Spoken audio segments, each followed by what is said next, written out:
भिवंडी शहर आणि ग्रामीण भागामध्ये मुसळधार पाऊस सध्या सुरू आहे आणि यामुळे शहरातल्या अनेक सखल भागांमध्ये पाणी साचण्याची शक्यता आहे। पावसाचा जोर जर असाच कायम राहिला तर या भागातली परिस्थिती बिकट होण्याची शक्यता आहे। कामवारी नदीच्या पाणी पातळीत सुद्धा मोठी वाढ झालेली आहे आणि इथल्या सगळ्या परिस्थितीचा आमचे प्रतिनिधी अभिजित हिरे यांनी आढावा घेतलाय। आपण पाहूया।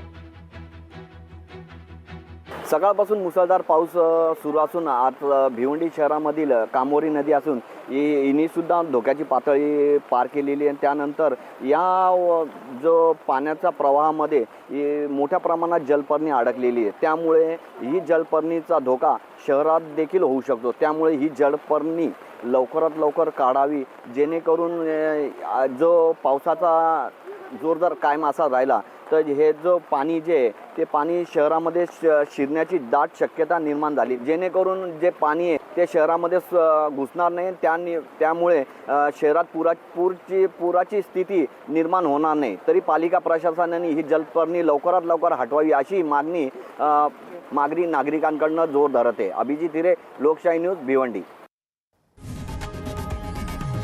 लोकशाही मराठी ऐका, पहा, जागरूक रहा।